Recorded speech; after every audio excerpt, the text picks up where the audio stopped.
25-30, 35-40, 45-50, 45. There goes Davis. Oh, my God. Davis is going to run it all the way back. Auburn's going to win the football game. They give it back now to the 30. They're down to the 20. All the band is out on the field. He's going to go into the end zone. Four-man Alabama rush.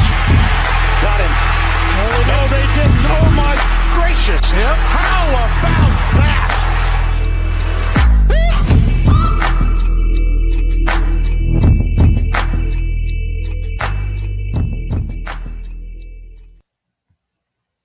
Well, ladies and gentlemen, welcome in to the Three Technique live show here on a Sunday afternoon, the intersection, or the college football show at the intersection of the X's and O's and the Jimmies and the Joes. I'm here in the great Midwest in my in-laws' basement. Trey, you are back in the Lone Star State. We've got quite a bit to get into, to talk about. I'm sure that everybody in the comments is just jonesing to know our thoughts on the Alabama-Oklahoma game, of course. But we will get to that comeback in Norman. We'll talk about the offensive debacle in College Station. We'll have a conversation about where the G5 fits after Tulane and James Madison get blown out. James Madison, tip of the cap, did compete to the very end, put up a number of points on that Oregon defense. But I think there is a larger discussion to be had about the future of G5 football and so on and so forth. And I would be willing to bet that it's going to go differently than what many listeners and or viewers on YouTube might think. So with that, my friend, we welcome you into the show. Just kind of general thoughts and feelings a day after 3 college football playoff games. Obviously, we had Oklahoma and Alabama on Friday night. Yeah, a great weekend of football. And, you know, as fans of one team that was a victim to a great weekend of football, you are disappointed, of course, with that individual outcome. But if you can remove yourself from that for just a second, I said on the preview show of the first round, hey, if we got 2 really solid games, that's better than any first round of any playoff format that we've ever had in the history of college football, right? So I think that that's a win. I think that the 7-10 and the 8-9 did their job of a competitive matchup that gave fans something really interesting to watch, and with high stakes and great environments in Norman and College Station. Ironically, both of the home teams come up short, and that's very interesting. But I think that the playoff format did its job this week. And that's going to be really interesting to circle back to the G5 aspect of that, because obviously the last 2 games on Saturday might leave a bad taste in your mouth. But if you can just step back, remove, and think about how 2 of them, 50%, were really good games coming down to literally the last play and that one in College Station, I think that's a win. And I'll make that case more when we get to that segment. Yeah, I felt like as a neutral party on Friday night, that was one of the most delightful college football games we've gotten to watch in a long time, right? We'll talk about that in great detail here in a second. I tried after the fact to remove myself from being a Texas A&M graduate and think, okay, if I was one of my in-laws, for instance, who I watched the game with, yeah, that game had nothing as far as offensive firepower went, but both defenses showed up and they played very, very well. And obviously it was the Aggies that cracked in the end and allowed the Canes to win that football game. But I felt like we got 2 opposite ends of the coin. And frankly, we got the opposite results in Friday night and Saturday morning that I expected, right? I expected the 10-3 bloody nose, ugly football on Friday night in the elements. I really did expect the offenses to open it up just a little bit more on Saturday morning from College Station, but we get the inverse there. And then things pretty much went according to plan, I think, in Ole Miss Tulane. Really a carbon copy of the first time that Ole Miss and Tulane met earlier in the season. James Madison got down early. They put up a bunch of points late. They turned Dante Moore over twice. So, you know, I think a lot of pride that the Dukes get to carry into this offseason. But I guess let's go ahead and start at the very top on Friday night. Alabama beats Oklahoma. They came back from a 17-point deficit, Trey. And when Oklahoma went up early, it felt like it was over. It felt like all the concerns that I had laid out, that Garrett had laid out about Alabama coming into this game were going to come to fruition, because there's no way that the 3rd-ranked defense in the country, a team that had only given up 27 points once before last night, was going to do that, was going to collapse into a shell of itself. And yet that's exactly what happened. And it felt like Oklahoma kind of white knuckled at the wheel in the second quarter. Alabama's able to tie it up going into the break. And then it just felt like Oklahoma never fully came out of the locker room for that second half. You had 50 Cent try and get the crowd going in between the third and the fourth quarter. I think that felt really cheesy by the end of the game. Everybody's wearing those hard to kill hoodies and paraphernalia. And it turned out they were hard to kill for a quarter. And Alabama ends up running away with a 10-point victory. So what were your kind of initial takeaways with this? Like, where did you find yourself leaning as this game was wrapping up on a Friday night? Yeah, first of all, like you said off the top, this was just a delightful game as a neutral observer, right? I this game rocked as someone with no stakes other than just being a fan of college football. It kind of ended up being the reverse of what happened in Tuscaloosa, wasn't it? Because one team was dominating, but just kept shooting themselves in the foot, especially in that second quarter. Obviously, Oklahoma had way more on the scoreboard to show for it in the first quarter than Alabama did in that game a few weeks ago in November. But, you know, if I told you before this game that Oklahoma is going to race out to a 7-0 lead, they're going to hold Ryan Williams to one meaningless catch. They're going to hold Giovanni Bernard, I think, to 3 for 40. And they're going to hold Alabama as a team under 30 rushing yards. Yeah, I'm going to think that that's going to be a laugher for the Oklahoma Sooners, and they're going to be moving on to the Rose Bowl to face Indiana. But what ended up happening ultimately is Oklahoma just could not get the kill shot. They had that opportunity in the second quarter, right? There's that bomb to the backup running back. Name escaping me right now. Xavier Robinson. Bomb down the field to Xavier Robinson. No one's within 20 yards of that dude. It's going to be a walk-in touchdown to go up 24-7. Instead, the very next play is the botch punt, and that sets Alabama up to cut it to a 7-point game.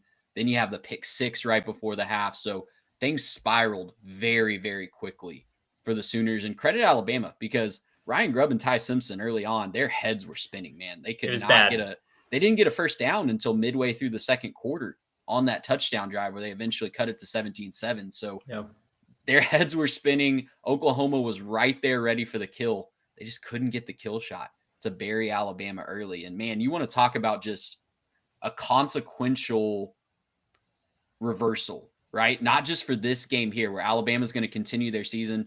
We'll talk about at the end of this show how we think they match up with Indiana, kind of a first look at that. I'm really excited for that Rose Bowl game if we get the Alabama that showed up for the last 3 quarters last night. But you just talk about, man, what the vibe shift in Tuscaloosa? If they get blown out in Norman, they're packing Kalen DeBoer's bags for him to Ann Arbor. And now they're probably feeling like they have a really good shot to get to a semifinal and take advantage of maybe an Indiana team that might have a little rust. So just a crazy vibe shift. Everything we love about just a wild back and forth game. And you credit the Crimson Tide for weathering that storm early and not going into a shell and finding a way when nothing was going their way for the first quarter and a half. Well, and I think to that point, I feel like Alabama their emotions are probably all over the place because, yes, they're king of the hill. They go into Norman and pull off a win when I feel like the country probably in large part was picking against them just based off of the way that they had finished the season. And now I think there's a lot that you can take away from the way you dominated Oklahoma's offense, especially in the second half. You flustered John Mateer. You forced that egregious pick 6 at the end of the first half to tie the game up. I think there's a lot of similarities that you can take and try and apply towards Indiana with the way that Ohio State kept the Hoosiers offense relatively in check. On the other side, though, man, like you still couldn't protect your quarterback. You still couldn't rush the ball. You still struggled with wide receiver drops. And so I feel like it's a mixed bag where it's like, you know what, to your point, if Alabama of the second half shows up against Indiana, then we're on. We've got a great ball game. We're probably due for a classic.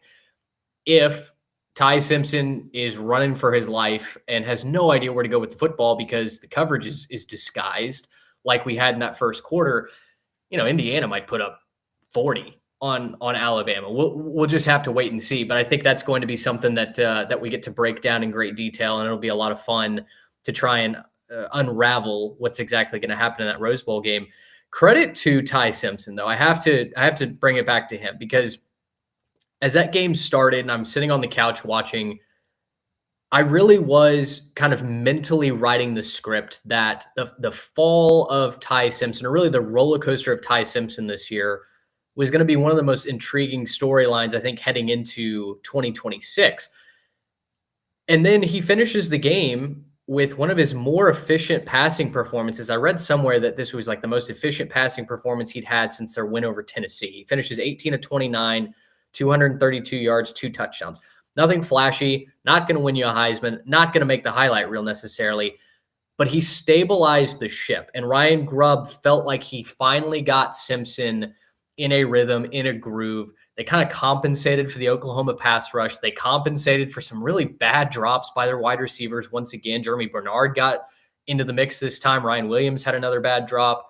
I think getting Josh Cuevas back as that safety blanket over the middle, we saw him get used a couple times, especially early in that second quarter as Alabama's offense started to find their footing.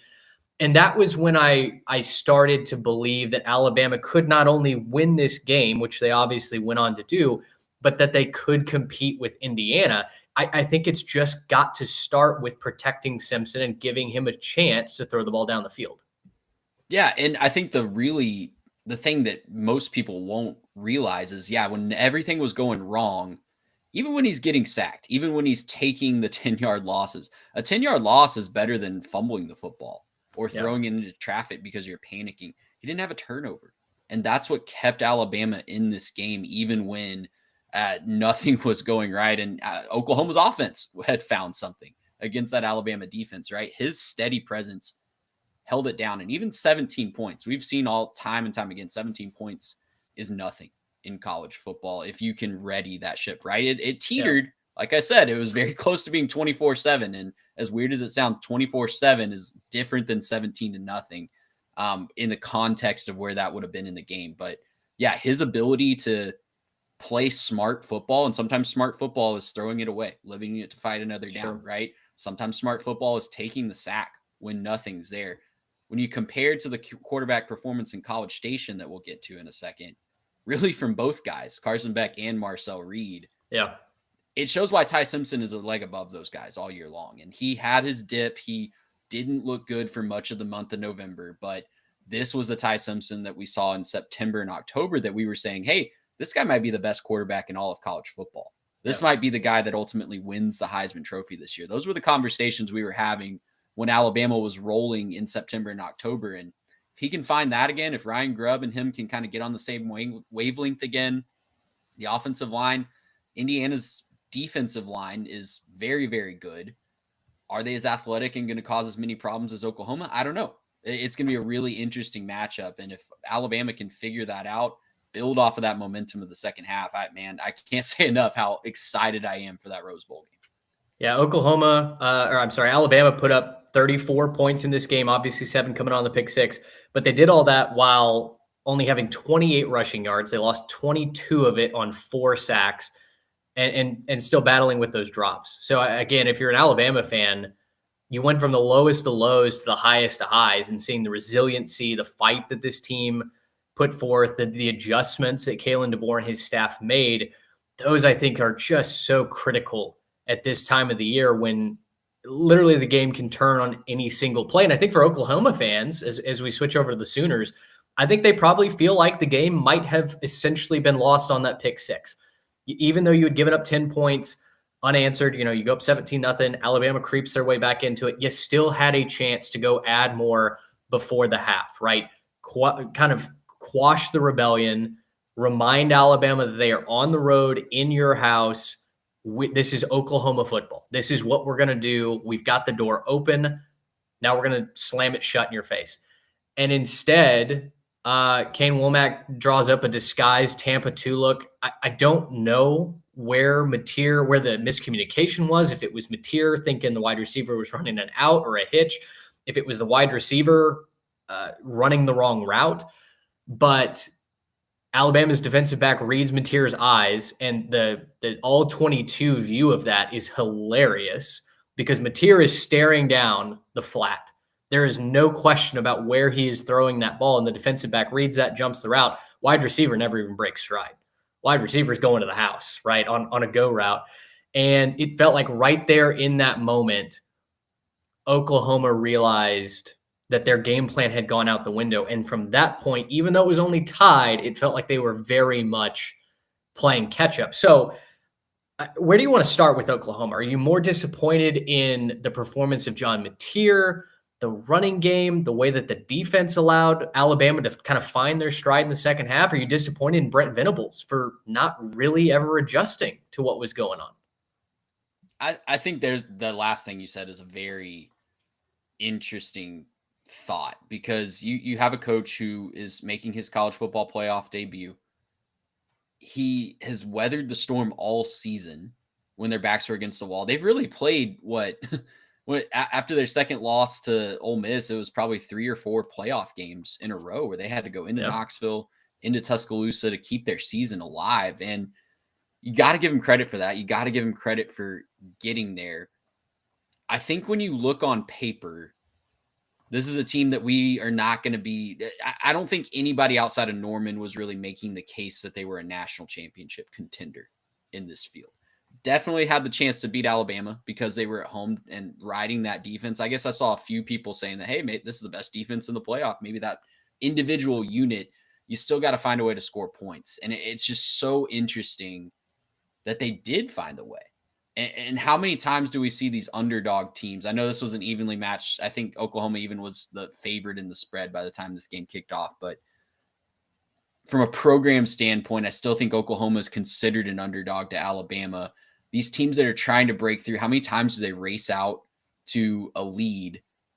And then when things start to, everything's going great, the vibes are high. And then when things start to go awry, it just spirals. That seems like the final step of a program to show that you've really arrived, when you are playing from ahead and not allowing things to spiral. So that's the test for Brent Venables and company as they go into the offseason. They got to do some soul searching. So much went right on the defensive side of the ball, but when they needed to rely on it, they just couldn't ultimately in the second half of this Alabama game. That's so frustrating. It's frustrating as a fan to feel like you can rely on one thing and then it lets you down in the biggest moments. We'll talk more about that in just a second with the game in College Station. So Oklahoma fans, we are sympathizing with you in that. But yeah, I mean, a lot to look forward to. I think this is a season you can build off of if you're Oklahoma. That SEC recruiting is going to continue to tick up. I think they're finally getting to see some fruits of that. In the recruiting rankings, the transfer portal, of course, is something they've utilized a lot. John Mateer should be back, I would assume, next year. I don't think he's going anywhere, but certainly shouldn't go pro. That's for sure. He should. I don't think he's ready for that. And maybe another year of being ready for that SEC schedule will do him well. So I think there's a lot to build off of. I think that there's disappointment now, but I think you can certainly paint the picture that Oklahoma is going to be right back here in this conversation next year. Yeah. And, to their credit, we espoused some of the accolades of the defense, right? 4 sacks, 22 yards rushing allowed.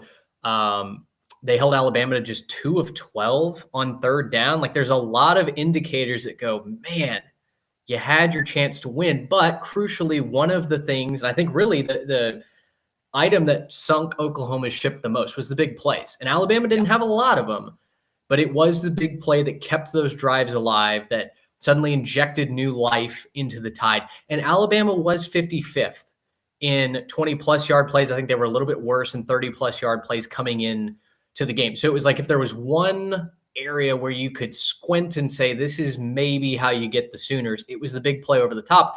And the fact was Alabama should have had 2 or 3 more, right? If Bernard and Ryan Williams aren't dropping passes like it's their day job, suddenly I think this could even be a little bit more lopsided in favor of the Tide. But the guy that did rise to the occasion for Alabama, Lazier Brooks, true freshman, kind of the new Ryan Williams, the new Malachi Toney, right? Should still be in high school. He's not even 18 yet, whatever. All the storylines that they were suddenly thrown at us on the broadcast.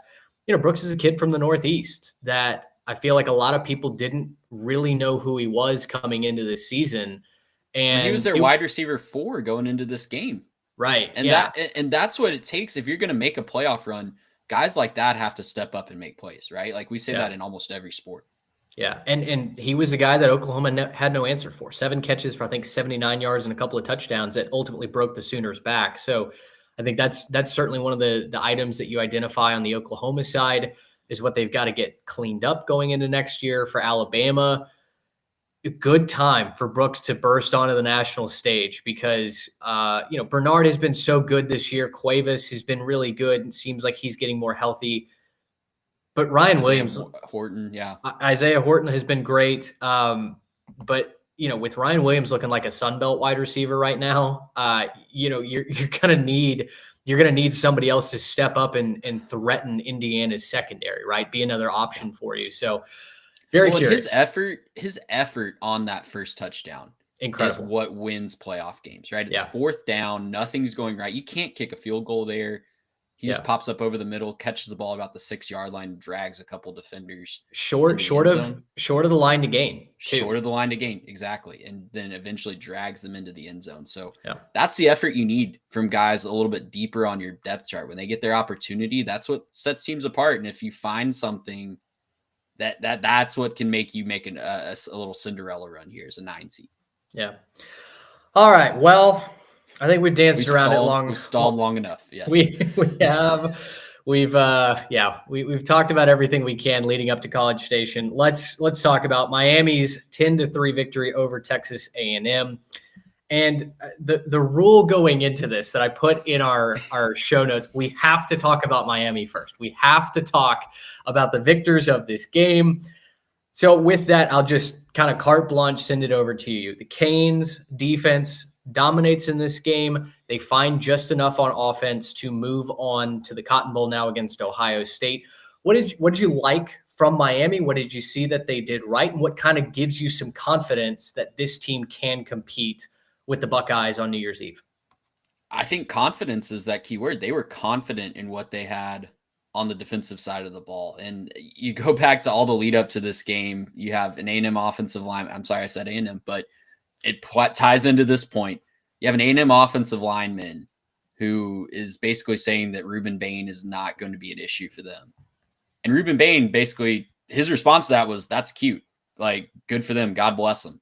And they come out and he has 3 sacks. The defensive line or defense in general has 7. And Keontae Scott had a big game as well. He and Bain combined for 7 tackles for loss. If it wasn't a sack, it was bottling up Marcel Reed on a scramble or bottling up the running backs. They had confidence in that front 7 that could be the best unit on the field. And it absolutely was. It wrecked everything that A&M wanted to do offensively. A&M had no answer for that front 7. The offensive line was just flailing their arms as the defensive ends ran by them for much of that game. And that is ultimately what won them the game. They held an A&M offense that scored over 30 points a game in the SEC to 3 points at home. That's going to win you a lot of football games. It's probably going to make you undefeated if you can hold teams to 3 points offensively. So hats off to them. It was an incredible effort. They had a lot of bulletin board material going in. I know that was downplayed from the folks in College Station trying to say, that's not that big of a deal if you need that motivation. It was clearly a motivating factor. Yeah. And they found a way to really bottle up this A&M offense that had put a lot of points on some really solid defenses this year. I highlighted that I thought A&M's ground game would be able to find something. I highlighted how they had found something against Auburn when they committed to it against Texas. They were still running the football pretty well. Holding A&M, including quarterback runs to, 89 yards? Yeah. Incredible effort to go out and win this game, especially when your offense wasn't helping you out. No, not until late. And I think part of that, A&M's defense played very well. I think Miami's greatest hurdle was Shannon Dawson yesterday. His play calling was terrible. Both play callers were terrible. Both offensive coordinators need to do some soul searching. We sure will talk about the A&M side of that. But to Dawson's credit, I guess, before that game, in the lead up, he had talked about 2 things: lining up Malachi Toney all over the place, which they did, and Texas A&M countered, and running out of the pistol, because the A&M weakness on defense was their linebackers all season long, the run fits. And basically his hypothesis was, well, if we run out of the pistol, the linebackers don't automatically know which gap to fill because they've got to guess on which side we're going to hand it off. And Mark Fletcher had 640 yards, I think, coming in, had not been extremely productive, is not a speed back, is not an and it was around 5 yards a carry too. It wasn't getting big chunk plays on the ground. Right. Just kind of nickel and diming you, very productive in that regard. But the running game had not been the identity of Miami football this season. It had been shorter passes. Well, as soon as Texas A&M started to take away those shorter passes, they went to the run out of the pistol, and it was gash after gash after gash. And you have to give credit to the Miami offensive line for opening up a lot of holes. Mark Fletcher ran like a man on a mission and has a career afternoon, 172 yards on just 17 carries. He really allowed Carson Beck to kind of drive the bus. Beck had what did Beck finish with? Like 100, a little over 100 yards. Yeah. 105, yeah. I think. Pretty efficient, relatively efficient, but was not able to throw the football down the field. It was Mark Fletcher putting the Canes on his back and getting what little offense that they needed yesterday on the ground. Yeah, well said. And A&M's defensive game plan was to not give those up. You obviously don't want to give up gashing 30-yard runs to a guy that hasn't done that all year. But you could tell, like you said, they were focused way more on Malachi Toney and the yards after catch, right? They wanted to take that away. And to A&M's credit, they were very good at tackling on the outside for most of that game. They limited the big plays through the air, but it was to the detriment of just forgetting about the simplicity of stopping the run. And once Shannon Dawson finally committed to that, you knew they were going to score eventually. It was a lot of bend but don't break for A&M. A&M's defense, forced some longer field goal attempts, which was a struggle for both teams yesterday. But you knew eventually, once they started getting those longer plays on the ground, they were going to find the end zone eventually. And they finally did on the last possession. Oh, and I don't know if anybody else felt like this. It felt like as soon as we had a timeout, right? A&M has to call their final timeout. The 2-minute timeout. Yeah. And Miami comes out of that timeout into the huddle.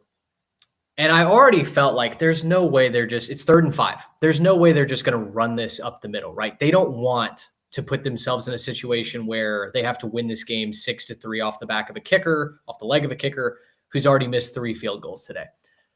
So I thought, I wonder if they find a way to give this to Malachi Toney. And sure enough, you see as they go to huddle, Toney gets 2 pats on the back from different players. And I said to my in-laws, this is going to Toney. This is going to be a jet sweep. They're going to go around the end, probably with motion. And that is literally what they ran. And I think that was the most frustrating part of watching A&M's run defense in that game was I, on my couch, from a singular camera view, could call out what Miami was going to do, and A&M couldn't stop it. And so I think that might be the best transition into the Aggie Festivus that we have. Real quick, credit to Toney because, yes, that play is drawn up to him, but you saw him the possession before fumble the ball, almost lose the game for the Canes, right? He fumbled at midfield. He set up A&M with great field position. Miami defense ultimately held them to set up that last touchdown drive. But man, like the resolve on that kid, as young as he is as a freshman, to take that opportunity to not so many things could have gone wrong there, even on a simple jet sweep. It's a forward pass. If you bobble that, who knows? Could be a defender right there, right? If you take a few steps and get it stripped or trip and fall and leave it to the kicker. So many things, even on a play schemed up for him, so many things can still go wrong. And credit to him for seizing that opportunity, bouncing back from that massive mistake, and getting that game-winning touchdown. Yeah, you're right, because he really should have cost his team the football game when he fumbled at midfield. I mean, that was some of the best field position the Aggies had all day long, and they were unable to do anything. So let's get to it, shall we? I mean, this is probably what the numbers bump on this episode is going to come from, folks tuning in to hear our reaction to Texas A&M. I think you have to start at the very top with play calling and execution by QB1. So I'll kick it over to you. Do you want to talk Colin Klein first? Do you want to talk Marcel Reed first? Where do you want to go?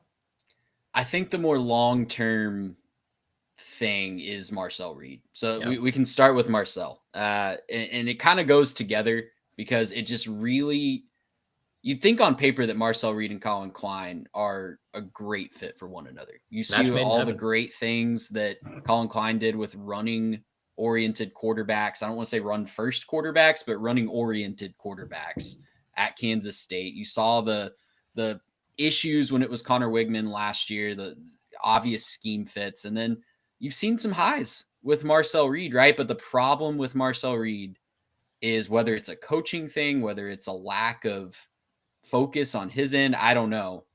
The same problems are still showing up that were showing up at the beginning of last year when he was thrown into that starting role when Wigman was injured. Not setting his feet, floating it over the middle. If it's not right there, if something's not schemed open for him and his first read isn't there, he really struggles to go through the progressions. Yeah. And as, transitioning to Colin Klein as a play caller, I feel like you have to know that this far into his career. He started double-digit games for you, probably close to 20 games for you at this point, and you have to know that.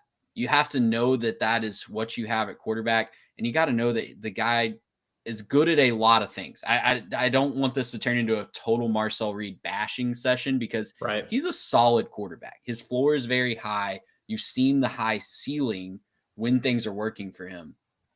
But you got to know against a defense like Miami what is going to work for him. And standing in the pocket and asking him to pick apart an athletic secondary, not going to be what wins you a football game. We've seen that time and time again. We saw that against Texas and the last time out. We've seen that even in wins this year, right? I think about the Auburn game, a very athletic defense. Yes, there were a lot of other things that went into that, only putting up 16 points, but asking Marcel Reed to pick apart an athletic secondary, not going to win you a lot of football games. And I could go much deeper into that. Maybe that's an off-season topic, but I'll just say that that's what we saw on the field today is you have an insane pass rush. That's obviously limiting a lot of what they can do. The offensive line had probably their worst day of the year. Yeah. And even still, you feel like there were plays to be had. And when it's schemed open, that play to Mario Craver in the first half, great schematic route tree, right? And it's open. That's a streaking route that's been open for A&M a lot this year. But most of the offensive success yesterday, I should say, came from checkdowns and just individual effort on the yards after catch from those wide receivers. And that's just not sustainable against a defense like Miami's. Well, it's not sustainable if you're not constantly ahead of the game scheming it, right? And I think I'll try and lump my analysis on both Klein and Reed into kind of similar points. I thought off the top, the way that A&M came out to start the game was fantastic. They decided from the very get-go, let's go tempo. Let's get Marcel in a rhythm. Let's keep the defense on their heels. Let's not roll them out of the pocket. Yes, let's not give them a chance to substitute, and let's make that defense go east-west. That is what I've specifically been clamoring for this entire Q4 of the season, right? Even going back to South Carolina, a lot of the struggles that you saw from Marcel were 3-5-step drop, go through the progression, make a throw. That's not Marcel's strength. We know that, right? We've tried to get that to be his strength all season long, but for whatever reason, it's just not taken hold as consistently as it needs to against the best competition.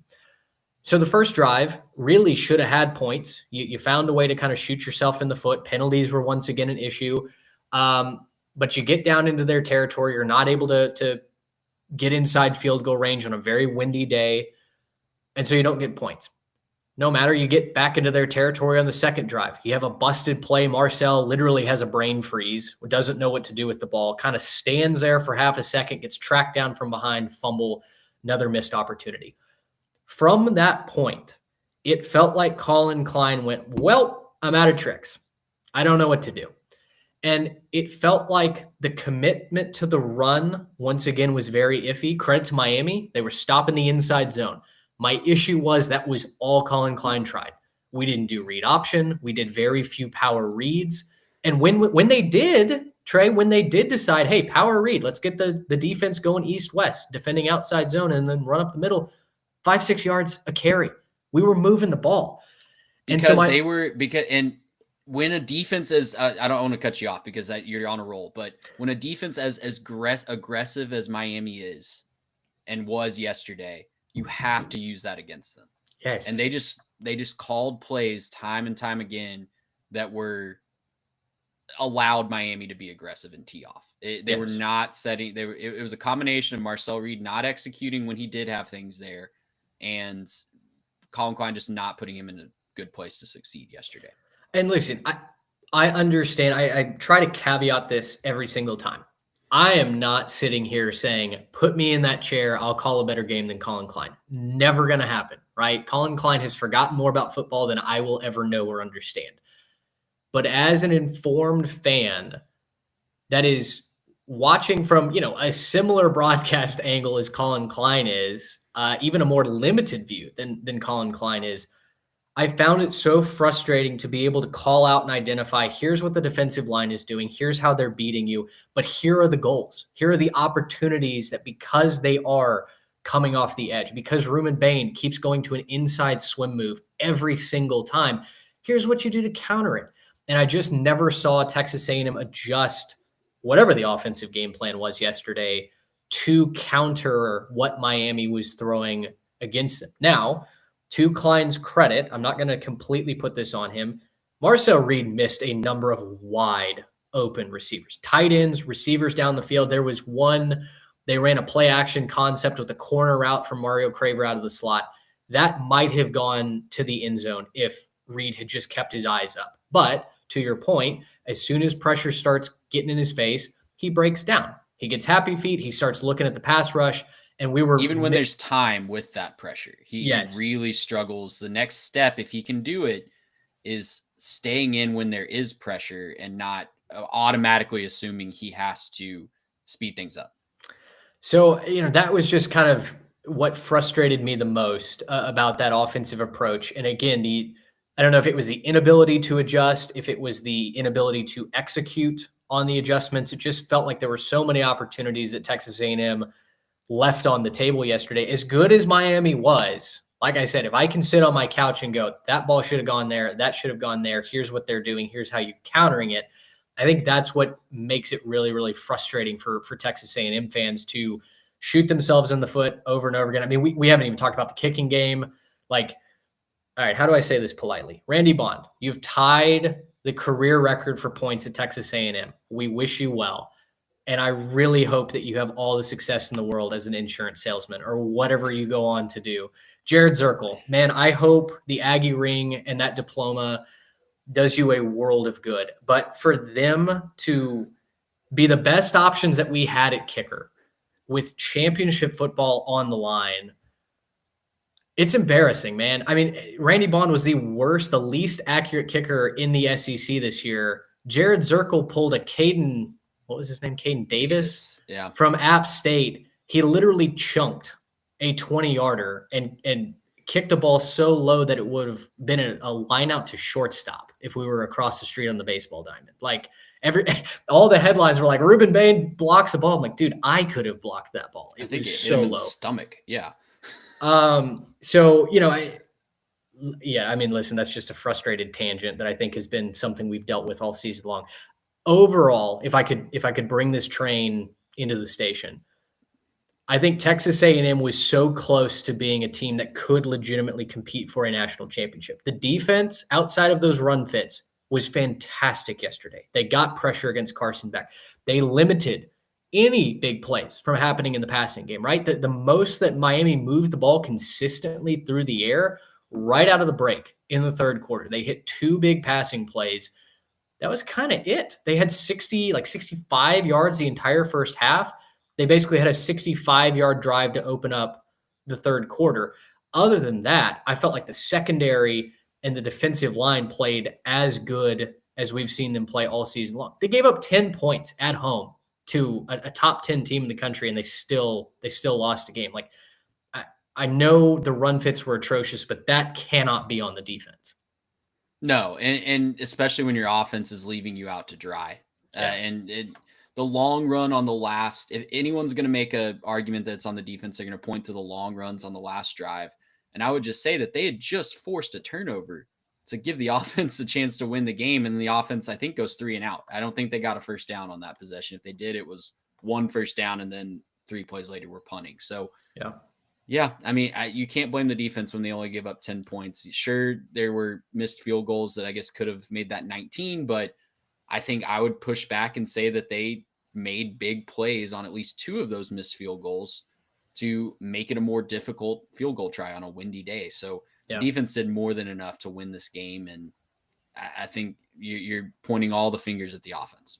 I think so. Now, before we fully put a bow on this, I do want to give some optimism for the Texas A&M fans that are out there that have tuned into this, they're listening to the podcast, because that the response that I saw from A&M faithful made me want to like throw all of my digital devices in the trash.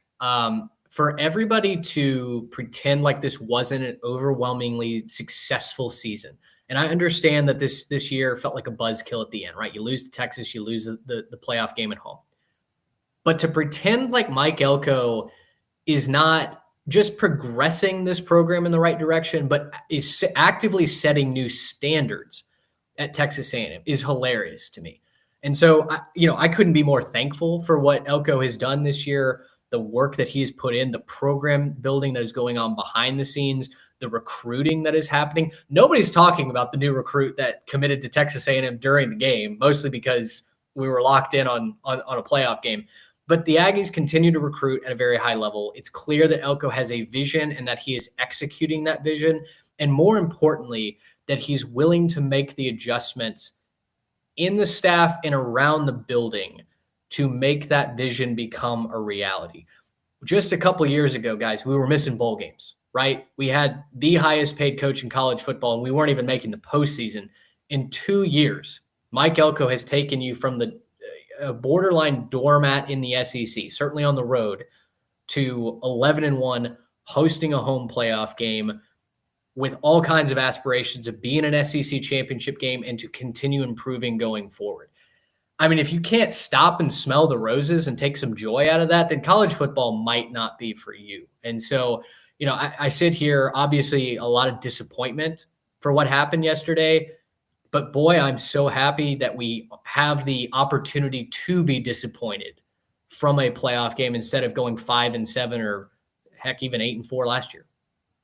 Yeah, and I think it's all what you do to build off of it, right? Like Mike Elko's legacy at Texas A&M is still very much in front of him. And totally. I'm thankful that we held on to him when a lot of other schools were pursuing him this season on the coaching carousel. But there's still a lot of work to be done. I think he'd be the first to tell you that.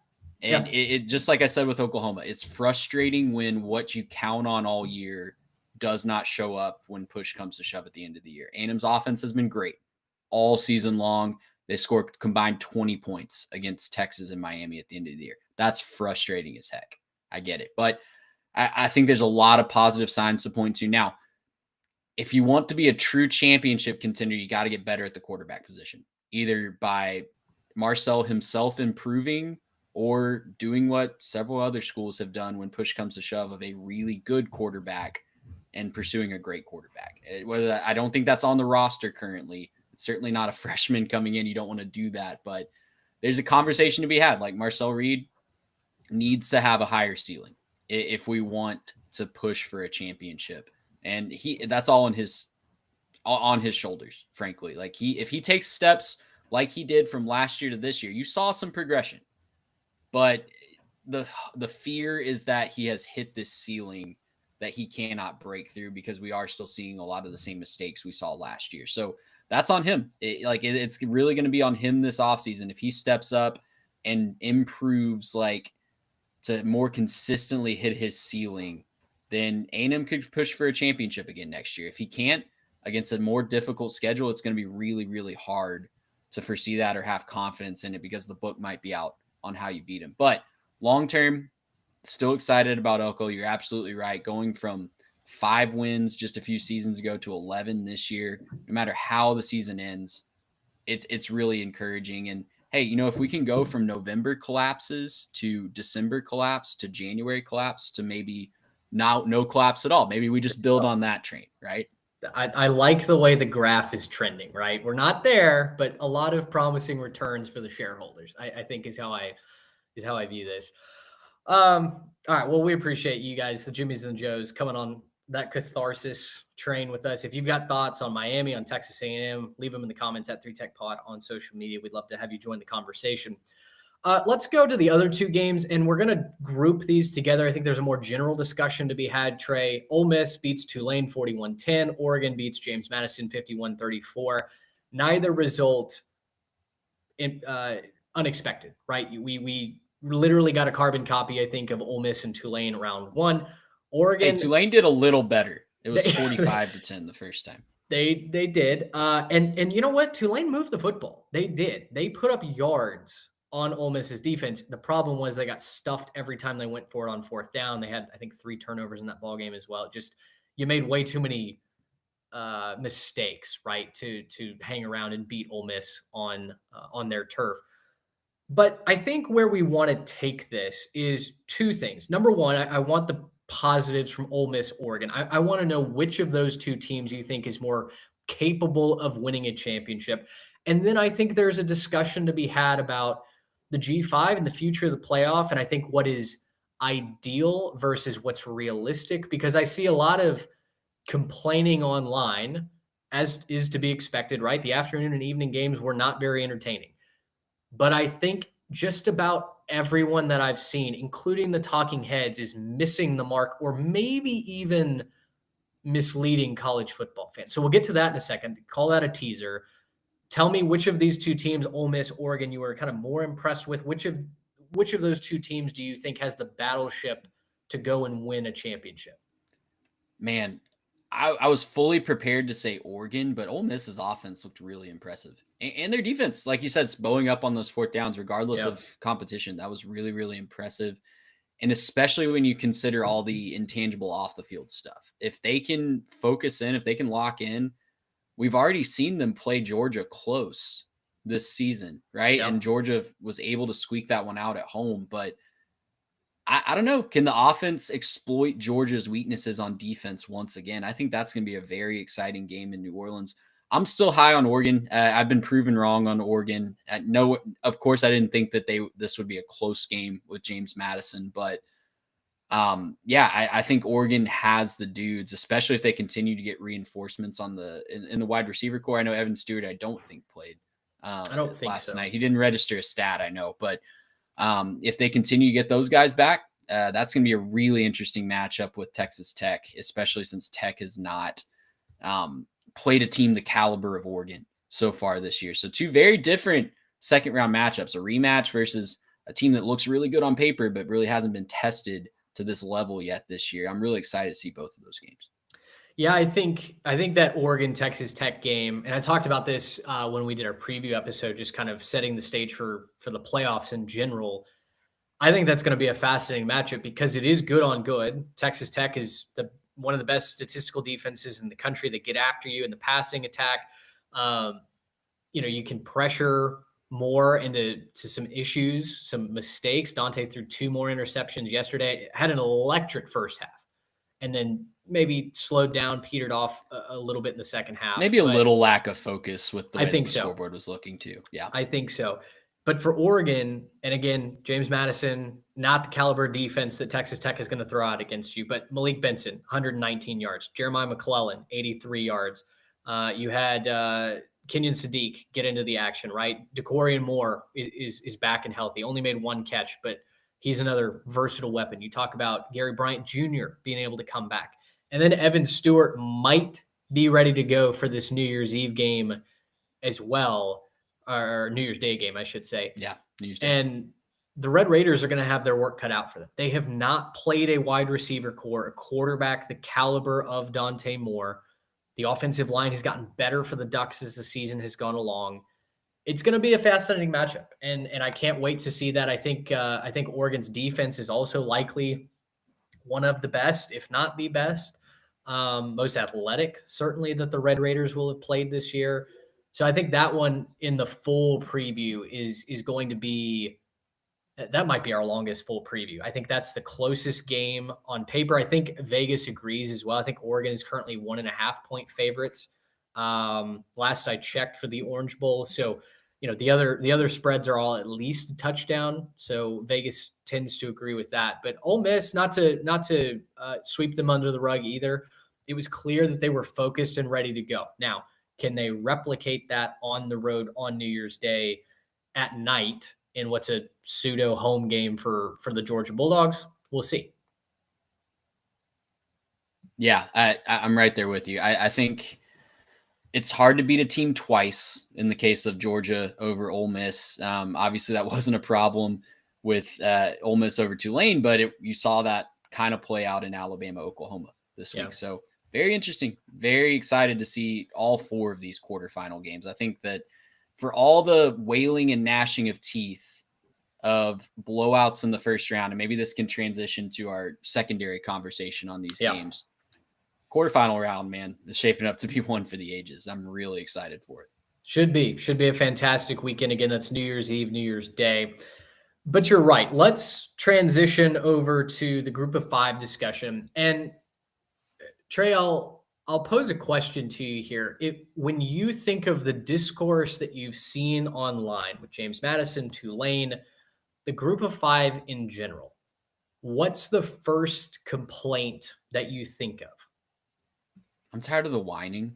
Like, are you talking about like what I'm complaining about the complainers, or? Well, no, more like what's the kind of the general sentiment that you see from the Twitter? Yeah, that Notre Dame should be in because they went 10-2 against a relatively weak schedule instead of Tulane or James Madison, who went 11-1 against a relatively weak schedule and won their conference. And the impact of that complaint is Notre Dame wouldn't have been blown off the field. Maybe Notre Dame would have beaten one of these 2 teams. Maybe they beat Notre Dame or beat Oregon, beat Ole Miss.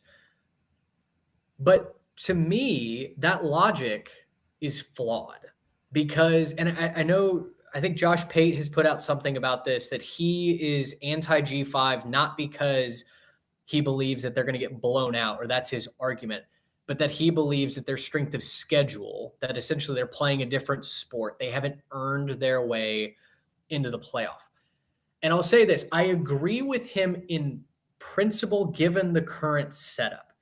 I think this system that we've set up for the college football playoff is horribly flawed. Everybody can agree that it's broken, but they don't agree on why it's broken. I agree that the system is broken because we are automatically putting a G5 team into the playoff. I don't think that there should be auto bids really in general, or at least not 5. I think if you're going to have auto bids, you got to come to some sort of reduced number to where it becomes more of a, hey, we earned this, not less of a, well, we meet the criteria, so check the boxes, put us in as a conference championship. And that's where I'm really concerned about the direction of playoff expansion, more auto bids that are outside of the realm of conference champions. We're just giving auto bids to X number of teams from the SEC, X number of teams from the Big Ten. All of that to say, I agree with Pate and others that might be saying, hey, the G5 shouldn't have an automatic berth into the playoff. But we've got to get to a system where the G5 can still participate in the playoff, right? Nobody had this argument last year when Boise State was a top 12 team and they earned their way in. Yes, they checked the auto bid, right? They got that non-Power 4 invite, but Boise State earned that, and they competed with Penn State for a good chunk of that game. It was the turnovers that ultimately did themselves in. But where I get frustrated is people like Joel Klatt and the talking heads that are aligned with networks who patently are biased. They can't be unbiased because the people that are writing their checks are the very ones that set this system up, Trey. They're the ones that created the mega conferences. They're the ones that the media rights influence the way that we built the college football playoff. They're the ones that are pushing for college football expansion to happen with regards to the playoff field so that more teams get in, which means more games on their networks in front of more eyeballs. The problem is not the G5 teams playing in the games. The problem is the system that is set up by people that are not interested in the best product. They're interested in the most bites at the apple for their network. And that's where I think we've run aground here. That's where I'm so frustrated with the discourse online, because I think it's mostly disingenuous. It's being fueled as a problem by networks and executives that need a problem in order to introduce their own solution to the equation. And that is what really rubs me the wrong way. And that's why I penned a rather long tweet on our Twitter account, kind of exposing that line of thinking. So I don't know, like fair, foul, where do you come down on all of that? No, that's well said. And I think anybody that's affiliated directly with a network that broadcasts these games, right? Be it Joel Klatt for Fox or Kirk Herbstreit for ESPN, they all got their marching orders this year. I think it was very clear to see. And that's why I just don't listen to those people. I know that they are the most powerful voices, and that's very unfortunate. But listen, I don't agree with everything that Josh Pate says. We've talked about some things we don't agree with him on this channel.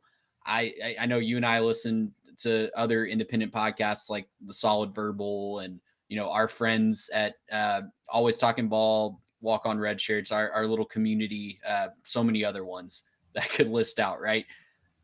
But I don't always agree with those guys, but I know that their takes are actual thoughts that they have processed, right? When Josh Pate says something like he thinks the G5 playoff is a good idea, I vehemently disagree with that. I think that that's silly. The G5 teams do not want that. If you talk to their fan bases, right, by and large, it's all people saying, oh, I would watch this. And no, you wouldn't. Like we see what you talk about on your show every day. Like that's not something that you would go out of your way to watch. But I know that they've actually thought through those opinions and actually think that that is best for college football. I can disagree.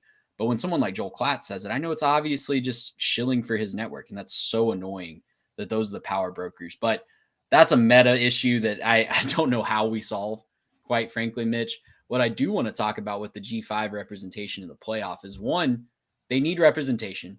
They're absolutely right. There needs to be an avenue for a G5 team to get into the playoff. Otherwise, they need to just drop to FCS. Like this G5 playoff individual nonsense where we're kind of creating another subdivision. Yeah. I guess if all of the schools vote for that or the conferences themselves vote for that, fine. Like I'm for them getting autonomy in that decision. What I'm not for is them being forced into that decision. Because quite frankly, the top of the G5 is better than the bottom of these Power 4 conferences. Sure was this year. You're going to tell me that you're going to pick Purdue over Tulane straight up on a neutral field. I'm not. I'm picking Tulane in that game. And we saw Tulane beat Northwestern, who made a bowl game in the Big Ten. So that our argument is tiresome for me. I think, sure, there are a lot of G5 programs that are struggling with funding, but to say that they didn't earn a spot in the playoff when every single year their coaching staffs and their rosters are getting pillaged for the best players and they have to rebuild every single year, that's earning it. Like fighting through that adversity and winning on that field, like it's just asinine to think that they don't deserve access. And since we're talking about Joel Klatt, like obviously the NCAA tournament take was the stupidest take I think I've ever heard a talking head say. I think he walked that back because he realized how stupid that was. We don't let the 15 and 16 seeds in because we think they're going to give a better game in March Madness to the 1 and 2 seeds. Obviously, a mid-tier ACC or Big East team or whatever that's on the bubble would give a better game to a 1 seed. But it's twofold to that. One, you earn the right to have an easier first-round playoff game. Like rewarding Oregon with the season they had with a game against Notre Dame, that's backwards. I don't think that that's a good idea at all. That's not a reward at all. And two, like, I'll just go back to what are these G5 teams playing for? If they as a collective decide that they want to break away from the Power 4 and do their own thing, that is their prerogative. We live in a free country. I think they should be able to decide to do that. But until they do that, if we are considering them FBS football, there needs to be no separation. There has to be an avenue. Otherwise, it just doesn't make sense. Like you're just trying to have a super league without officially having a super league. Well, and that I think is one of my biggest pain points is the same people that are telling you that these G5 teams can't compete are the same ones that are actually trying to make sports history. There's not another. Can I jump in real quick, Mitch? Because I'd hear the arguments. Do not hear us saying that we think they can compete on the field. We all saw the scores yesterday. We know that these games more often than not will not be close, but right. This is a different conversation that we're having than the individual games themselves. Continue. Sorry. Right. Well, and I think two parts of that. One, sports are never going to guarantee you a competitive game on the field. Right. Ever. Right? I mean, the same people that are saying the G5 can't compete conveniently seem to forget all of the blowouts that we've had in the playoffs history in the first round, right? Suddenly that Tennessee thumping at Ohio State last year gets swept under the rug. And I think circling back to like Pate's point, that's where he formulated his idea that if you're just arguing that the G5 shouldn't be in the playoff because they can't compete, it's an incomplete thought, right? Because as soon as a G5 team does compete, as soon as you have a Cincinnati that's able to get into the next round of the playoffs, right?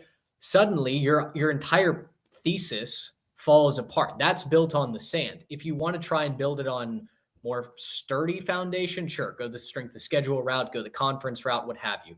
That's part of our frustration too, is that the same people that are now from a business perspective trying to separate and create a super league are the ones to blame for this whole mess in the first place. Super leagues, super conferences cannot accurately determine who's actually good in a conference or not. And if you want to use Texas A&M as an example this year, go right ahead. Yeah. Right?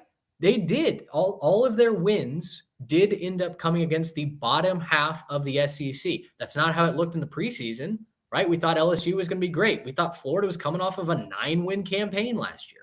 There were a lot of reasons to believe that Texas A&M was going to have one of the most difficult schedules in the country. But all of that, all of the current kerfluffle that we find ourselves in is because we're playing in 16 and 17 team conferences where unbalanced schedules are a thing.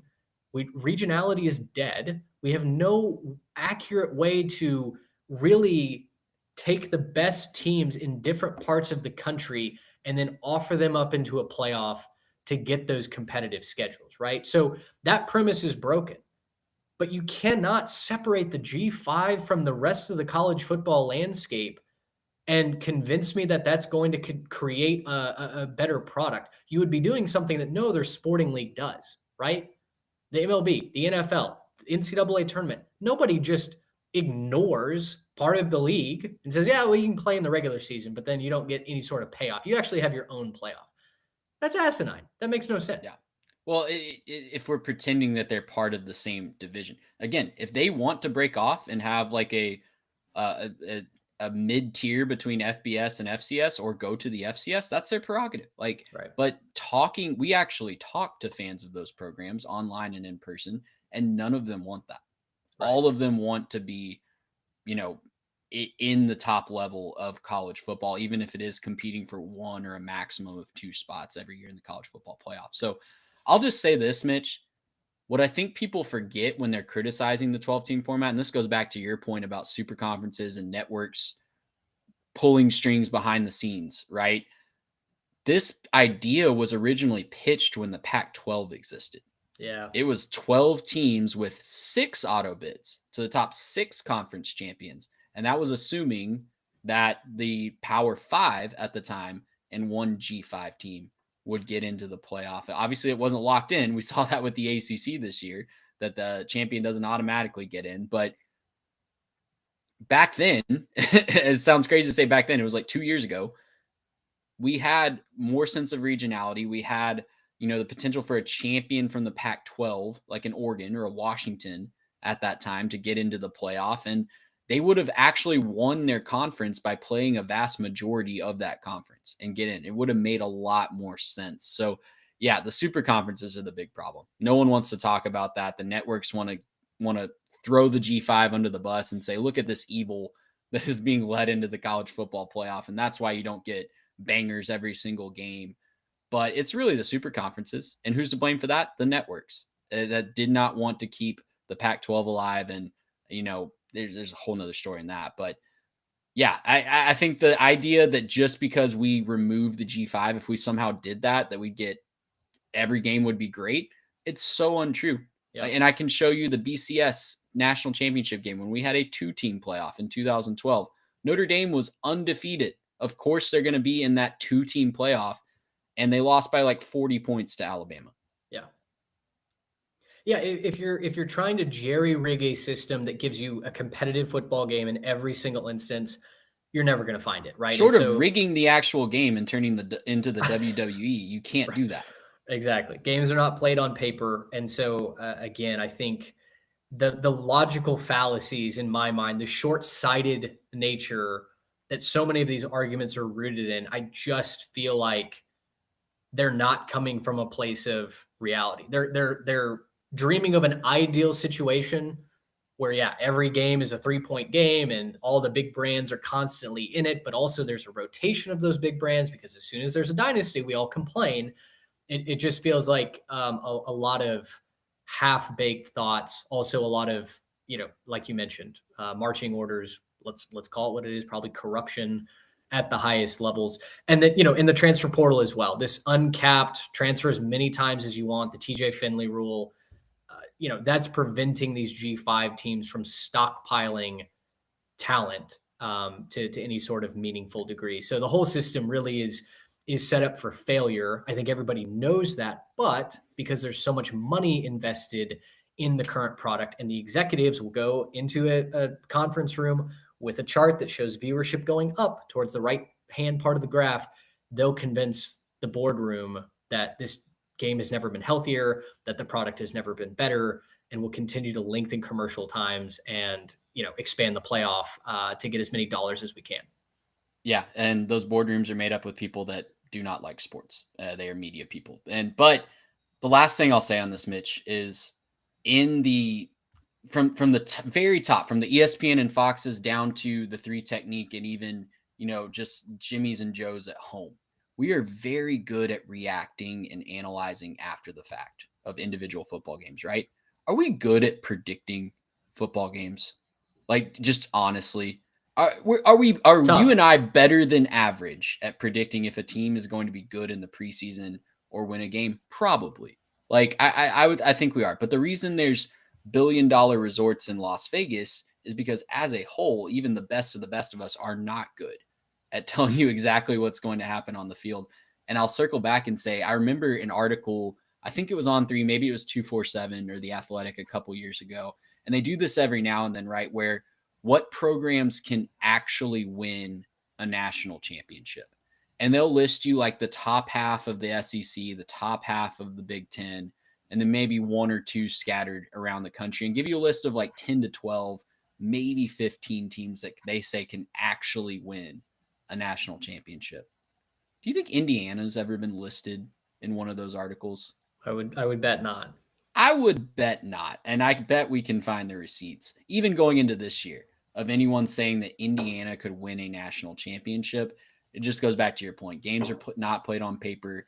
Programs are not built on paper. Recruiting rankings, even though they're accurate a lot of times, are not the end-all be-all of who should be playing for the national championship. And that's sports. Like, if we just want to simulate it, we can all play the video game. It's sports, and it's supposed to be played on the field, giving everybody their shot. Well, good deal. Again, I think some catharsis there. I think we'd love to have a conversation, and that conversation has already started on our 3Tech Twitter account. That post is starting to make its rounds. So far, a lot of people agreeing with the rationale that I've outlined there. I did notice just a few minutes ago, there's some really funny comments that I'll get to at some point over on our Twitter account. So if you want to see maybe some half-baked reactions, head on over to our Twitter account at 3TechPod. We can have the conversation over there. Trey, let's round out this show by setting the stage, shall we? And we've got, I think, 12 or how many days do we have? We've got a little bit of time before we get to New Year's Eve and New Year's Day. Cotton Bowl will be played on New Year's Eve. Ohio State and Miami. You'll have the Orange Bowl, the Rose Bowl, and the Sugar Bowl all played on New Year's Day. Texas Tech and Oregon in the Orange Bowl, Indiana and Alabama in the Rose Bowl, and Georgia and Ole Miss in the Sugar Bowl. So what I'd really like to do is just kind of high-level thoughts, general observations heading into these 4 games. We'll have a much more in-depth preview in just a couple days after Christmas. But let's start with which game kind of excites you the most. Which one are you really excited to turn your TV on and sit down and watch some football with? Yeah, I think it's that Orange Bowl, man. I think that's the most fascinating matchup. 2 teams all year long that we've kind of known are good, but just wondered how well they've been tested, right? Oregon has kind of checked some of those boxes more recently with their win over USC and the way that they did that, and going through a Big Ten schedule that's definitely tougher than a Big 12 schedule, even if it's not playing all the top teams in the Big Ten. I'm really excited to see what Texas Tech can do, man. Like, you talk about giving teams their opportunity, seeing what Texas Tech and that roster that they've built there can do against one of the best programs in the sport over the last decade plus is just really, really exciting to me. So really excited about that one. The one we haven't talked about yet, we've kind of hinted at the other ones. What if Miami's defense shows up like they did in College Station against Ohio State? Yeah, I think that's absolutely a real possibility. I was talking with a Miami grad actually yesterday after the game, and he was asking what chance the Canes had to go beat Ohio State in Arlington. And, I think if Miami can run the football, I think that will certainly help, right? Running the football is always a positive in championship caliber games, especially when you've got 2 great defenses that are probably going to limit long drives and quality possessions. Being able to move the chains and win on 3rd and medium, or even stay ahead of the chains and stay out of 3rd and medium, is so crucial. And so I think if Fletcher and company can run the rock against Ohio State, and it'll be difficult, but if they can, I think they give Carson Beck his best possible chance to be effective against this Ohio State team. I'll tell you right now, and I've said this all year long, I do not think Carson Beck is a very good quarterback. I don't think he's a championship caliber winner. And I think most of that has been borne out statistically where, yes, he makes a throw that ends up on social media every once in a while. He throws some interceptions that make their rounds as well. But when you look at his average depth of throw is like 5 yards. He's a drag guy. He's a quick check down, throw the screen type of quarterback.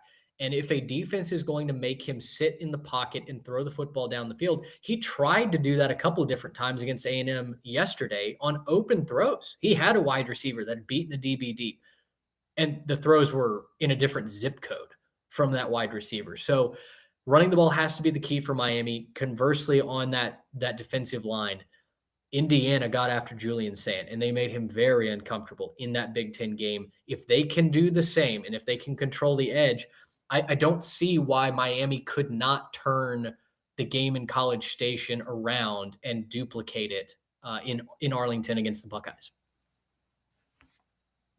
Yeah, I think that's my thoughts exactly. I can't wait to preview all 4 of these games. Obviously, mentioned Georgia and Ole Miss being a rematch, but Ole Miss probably exposing the Georgia defense more than any other team this year. Tennessee did a good job of that as well, but Ole Miss really had them on their heels.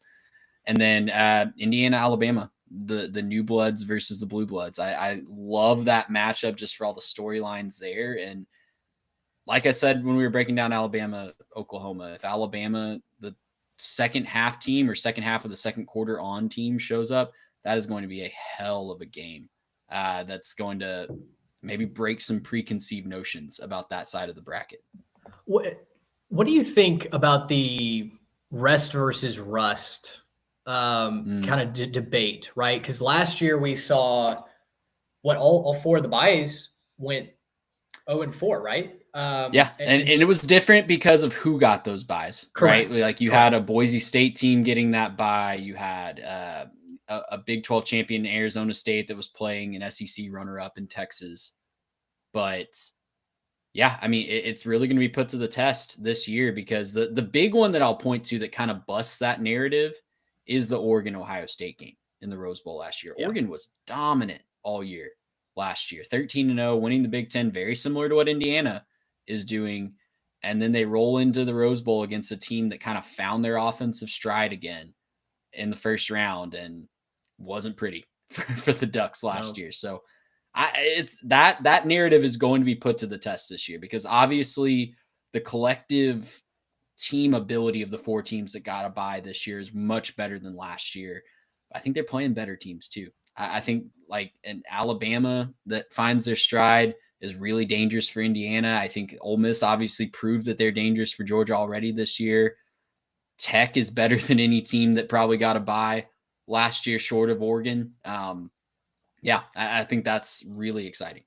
And then I guess last question, the spreads. Ohio State's getting 10 against Miami. Indiana and Georgia are both getting 7 against their opponents. Tech is the Tech and Oregon is the one that's, less than a score. It's Oregon -1.5 right now. Do those feel high to you? Do they feel just right?